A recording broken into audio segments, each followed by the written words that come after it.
निर्मल बांग institutional equities के CEO Rahul Arora जुड़े हैं हमारे साथ स्टूडियो में। Rahul, good morning. राहुल, ये पहले बात करते हैं दो तीन थीम्स पर। ऑयल मार्केटिंग कंपनीज आज बड़ी थीम यहाँ पर, क्रूड का नीचे आना, इलेक्शंस का अब ऑलमोस्ट आज डेट्स अनाउंस हो जाएंगी, भले ही लेट सही लेकिन हो जाएंगी। क्या यहाँ पर आपका बुलिश व्यू है या फिर कोई व्यू है इन स्टॉक्स पर आपका? Good morning Anuj, thank you for having me on the show. और इस पूरे फेस्टिव सीज़न की आपको, आपकी टीम को और आपके परिवार को शुभकामनाएं। आपको भी थैंक यू। तो अनुज, ये एक बहुत दिलचस्प सेक्टर रहा है काफ़ी सालों से, क्योंकि इनकी जो डिविडेंड यील्ड और फ्री कैश फ्लो यील्ड होती है, इनके पी से ज़्यादा होती है। बहुत ऐसा मार्केट में देखने को मिलता नहीं है। एंड अगर ऐसी स्थिति होती है तो the stocks should actually land up being multibaggers. But एक जैसे आपने इलेक्शन की बात की, because there is always some overhang of regulation, तो कुछ ना कुछ इसमें रहता है। हमारा टिल्ट इस वक्त अनुज, अगर आप ऑयल एंड गैस देखें तो जो मर्ज्ड एंटिटी है गुजरात गैस की, GSPL की, हमारा रुझान थोड़ा उधर ज़्यादा होगा। हम वहाँ पे अगर आप देखें तो करीबन 20% की अर्निंग्स ग्रोथ देख रहे हैं अगले 2 साल में। इनका price to earnings I think 17-18 time पे है, तो आई थिंक वहाँ पे थोड़ा कंफर्ट लेवल ऑनेस्टली थोड़ा ज़्यादा है। क्रूड बहुत वॉलेटाइल है अनुज। आई थिंक ऑलमोस्ट 78 था, फिर गिर के 65 हो गया, अब वापस 74-75 हुआ है। उसके चलते क्या पॉलिसीज़ अनाउंस होंगी, उसके चलते आई वुड थिंक कि जैसे मैंने आपको बताया, फंडामेंटली तो इट्स अ स्क्रीमिंग बाय। लेकिन अगर मुझे पैसा डालना है, I be slightly more comfortable with gas companies, because वहाँ तक काफ़ी हद तक पॉलिसी ओवरहैंग निकल चुका है। जो गैस प्राइसिंग की बात करें, जो ओपन आर्किटेक्चर की बात होती है, तो अब यही है कि कौन कैपेक्स कर रहा है, किसकी जो पाइपलाइन कंपनीज हैं, जो गैस सप्लायर्स हैं, ईवी तक की काफ़ी हद बात थोड़ी स्टेबलाइज हो गई है। तो आई थिंक अगर मैं आपको एक स्टॉक की बात करूँगा पूरे ऑयल एंड गैस में, तो मैं ये मर्ज एंटिटी की बात करूँगा। अभी स्टैंड अलोन नंबर्स पे हैं, हम प्रोफोमा कंसोलिडेटेड पे काम कर रहे हैं, but that would be our topic at this point in time. अगर आज जो आप इसमें उछाल देख रहे हैं, I think it's purely a value play Anuj. I think ये मार्केट में वैल्यू, जैसे डॉन का फेमस डायलॉग था ना, ढूंढना मुश्किल ही नामुमकिन बना जा रहा है। तो आई थिंक ये हो सकता है कि थोड़ा सेक्टर रोटेशन होकर ऑयल मार्केटिंग कंपनीज में आप थोड़ा उछाल देख रहे हैं। हाँ बिल्कुल। तो और वैल्यू कहाँ पर है इस मार्केट में, अगर कोई पॉकेट्स बची हैं जहाँ पर वैल्यू है? केस टू केस बेसिस पे अनुज, आई थिंक ऑटो एंसिलरीज में भी अभी ठीक ठाक दिख रहा है। नाम सुप्रजीत इंजीनियरिंग है, सनसेरा इंजीनियरिंग है। अभी सनसेरा की एक QIP चल रही है 1200 करोड़ की। काफ़ी हमारे इंस्टीट्यूशनल इन्वेस्टर से मिले भी हैं। आई थिंक दोनों कंपनियां 20 टाइम के आसपास आ रही हैं। दोनों की जो ROC है वो 18-20% की है, और आपको 18-20% का ग्रोथ मिल जाएगा। तो I think Anuj, we are liking players that are proxies to either passenger vehicles और टू व्हीलर्स, क्योंकि CV का एक तरह से टॉप लग रहा है। अगर आप नंबर्स भी देखें और कमेंट्री भी देखें तो टू व्हीलर्स इस वक्त सबसे बेहतर लग रहे हैं। अब आप कह सकते हैं कि एक इलेक्शन का इम्पैक्ट था, कुछ पैसे रूरल इंडिया को मिल गए थे, तो Q2 में एक थोड़ा शायद एक्स्ट्रा इम्पैक्ट आ गया हो, बट आइशर में भी ये देखने को मिल रहा है। सो आई थिंक अगर हम वैल्यू की बात करें तो ऑटो कॉम्प में सनसेरा और सुप्रजीत 2 नाम हैं। केमिकल्स में आई थिंक अनुज, नवीन फ्लोरीन में काफ़ी हद तक एक करेक्शन आ चुका है। उनका नया CEO आया है। आई थिंक हाई में आई थिंक ये स्टॉक ऑलमोस्ट 45-4600 था, अब गिर के 32-3300 हो गया। वहाँ पे थोड़ी वैल्यू इमर्ज हो रही है। गैलेक्सी सर्फैक्टेंट्स एक दूसरा नाम है, जहाँ पे हम actually as a theme Anuj we very positive on fluorination and oleochemicals in the chemical sector. Okay, तो ये जो मैंने आपको नाम बोल रहा हूँ, ये हम रीजनेबली कंफर्टेबल हैं। 20% का ROC, 20% का ग्रोथ। बैंक्स में तो वैल्यू है ही। आई थिंक आप काफ़ी चर्चा कर चुके होंगे। जो सारे बैंक्स हैं इंडिया में प्राइवेट सेक्टर में, वो 1.5 to 2.5 के बीच में जा रहे हैं। IndusInd at the lower and होगा 1.5 के आसपास, ICICI बैंक शायद एट द अपर एंड 2.5 के आसपास होगा, SBI उसके बीच में बैठ रहा है। तो वहाँ पे भी ठीक ठाक वैल्यू दिख रही है। तो ऐसा नहीं है कि क्योंकि निफ्टी 25-26 हज़ार पे है वैल्यू नहीं है। सिलेक्टिवली केमिकल, सिलेक्टिवली ऑटो कॉम्प, और अनुज एक बहुत अच्छा करेक्शन डिफेंस में भी आया है। मैं नहीं कह रहा हूँ कि वैल्यू स्टॉक्स आ चुके हैं, लेकिन अगर आप हाल देखें 25 टाइम पे HAL is not a bad investment. Okay, 30 times पे BML is not a bad investment. ये स्टॉक्स 50-60 पे जा रहे थे। बिल्कुल। आई थिंक डेटा पैटर्न्स भी जो 60 टाइम्स पे जा रहा था, आई थिंक करेक्ट होके कुछ 40-45 टाइम्स पे आया। तो you can start looking at some of these names. तो ऐसा नहीं है, जैसे मैं कह रहा था कि आप हेडलाइन देखेंगे तो 25-26 हज़ार दिखेगा, लेकिन कुछ सेक्टर्स में और स्टॉक्स में डेफिनेटली करेक्शन आई है, जहाँ पे इंटरेस्ट हम इंस्टीट्यूशनल इन्वेस्टर इंटरेस्ट देख रहे हैं। हैल और BEL एक बार दोनों स्टॉक्स में दिखा दीजिए, वो भी राहुल की पसंद में है। और यहाँ पर हैल और BEL तो डिफेंस में भी थोड़ी सी बाएंगे। अच्छा, एक Hyundai का जो IPO आ रहा है, पहले तो उसके ऊपर क्या व्यू बन रहा है, और दूसरा मेरी बात हुई थी 1 महीने पहले रमेश दमानी जी से, उन्होंने कहा था कि एक मार्केट में के टॉप का रिस्क है, कोरियन IPOs, Hyundai के बाद सैमसंग भी आएगा। आपका क्या व्यू है यहाँ पर? हिस्टोरिकली जो कह रहे हैं सही भी हुआ है। आई थिंक 2008 लोगों को याद होगा, आई थिंक जो DLF का IPO, रिलायंस पेट्रो का IPO आया था, आई थिंक एक तरह से वो मार्केट का टॉप था। बट आई थिंक अनुज, मारुति एक ऐसी कंपनी है, ऑफ कोर्स एक ज़माने में it was 100% of the passenger vehicle market, but जब मार्केट में कंपटीशन भी बढ़ा, दे रिस्पॉन्डेड। आई थिंक मारुति में इस वक्त जब हम देखते हैं, आई थिंक एक ही रिस्क है कि ज़्यादा लॉन्चेस अनाउंस नहीं हुए Anuj. I think Maruti will survive this. जैसे मैं कह रहा था कि अगर आपको ऑटो में जाना ही है तो we would prefer names like Hero, TVS, Bajaj and Eicher. But अगर आपको पैसेंजर व्हीकल में रहना है, अगर आपको थोड़ा पॉप भी मिल जाए Hyundai का लिस्टिंग पे, I would still think it is better to stay with Maruti. Now can this result in a market top, वो मैं नहीं जानता। ऑफकोर्स अमानी जी का पॉइंट ऑफ व्यू है, हो सकता है, नहीं भी हो सकता है, it all depends on flows.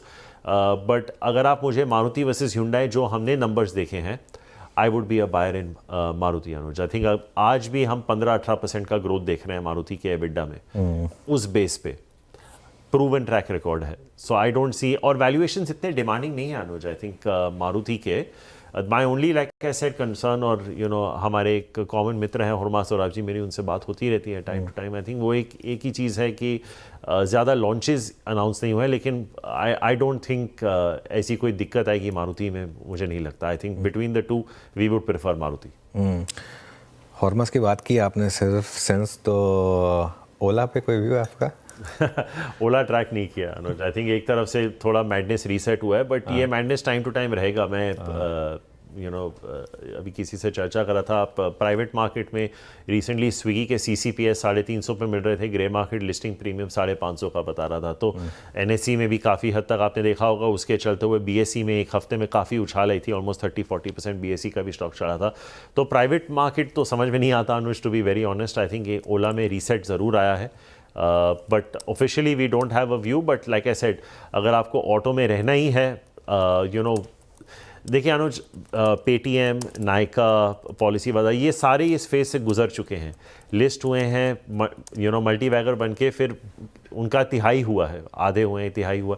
Late it stand the test. I think Ola at a price will be a good buy. I think मेरे हिसाब से if you getting Ola at around 70-75, जैसे हमारी जोमेटो पे बात हुई थी, around 50, I think if you get Ola at around 70-75, I'd certainly be a buyer. But I think at about 95 or thereabouts, I think we can still wait for a better entry price. बिल्कुल। वीरो?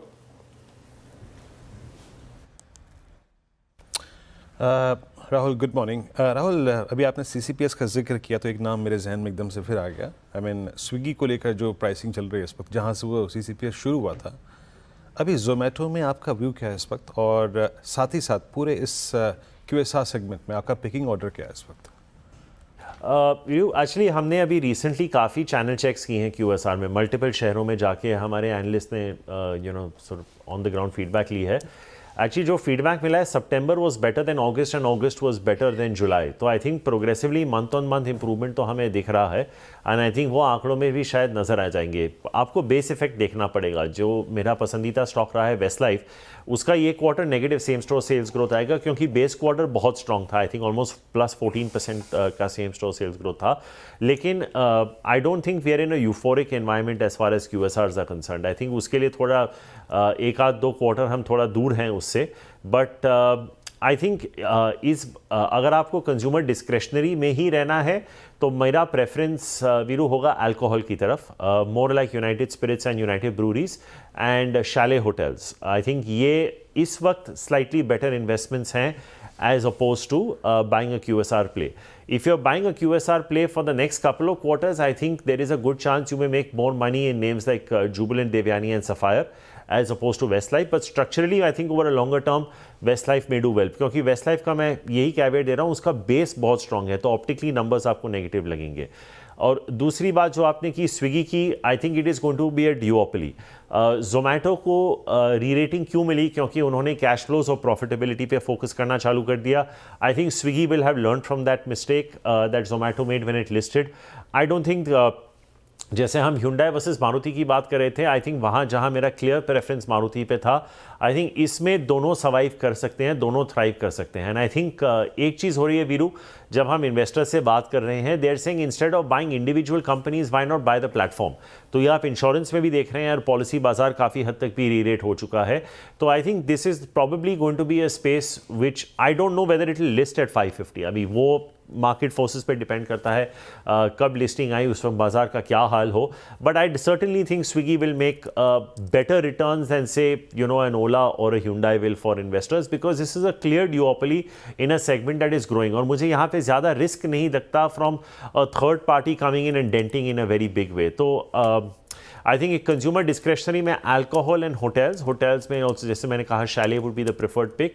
और जो final pricing आएगी स्विगी की देखते हैं, but I think it may not be a bad issue to hold out. But everything at a price वीरू। I think अगर बहुत ओवर वैल्यूड हो गया तो आई don't no, but business wise दोनों सर्वाइव कर जाएंगे। अच्छा, अभी राहुल आपने क्योंकि जिक्र किया था, आपने अभी HCL BL का जिक्र किया कि इस प्राइस में इन वैल्यूएशंस पे हमें आई थिंक इस पर अब एक निगाह डालनी चाहिए। एक और PSUs, एक बास्केट ऐसा जिसमें PSUs की बहुत स्ट्रॉन्ग प्रेजेंस है। मैं थोड़ा सा पावर कंपनियों की बात कर रहा हूँ यहाँ पे, NTPC, REC, PFC, power grid.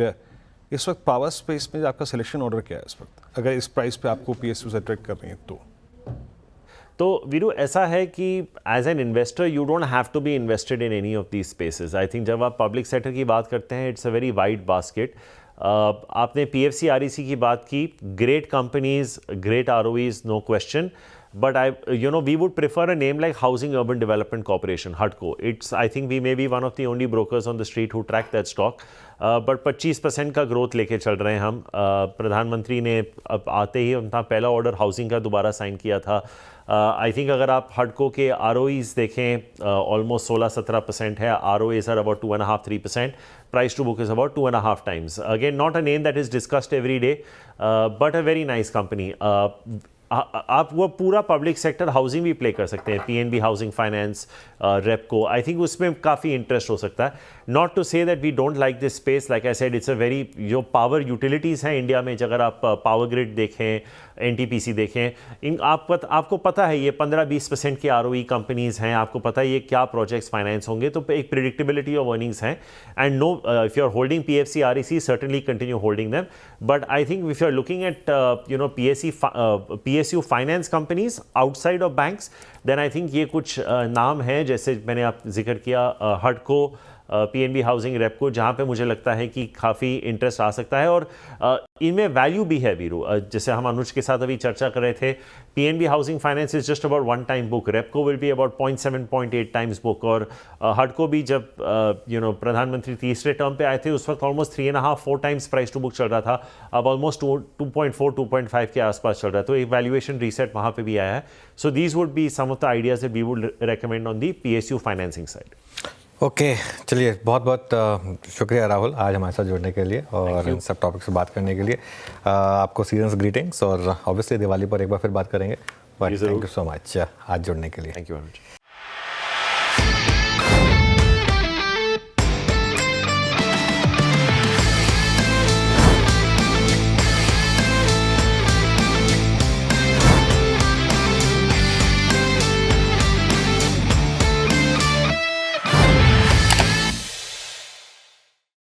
बता दें कि मनी कंट्रोल पर दिए गए विचार एक्सपर्ट्स के अपने निजी विचार होते हैं। वेबसाइट या मैनेजमेंट इसके लिए उत्तरदायी नहीं है। यूजर्स को मनी कंट्रोल की सलाह है कि कोई भी निवेश निर्णय लेने से पहले सर्टिफाइड एक्सपर्ट की सलाह लें।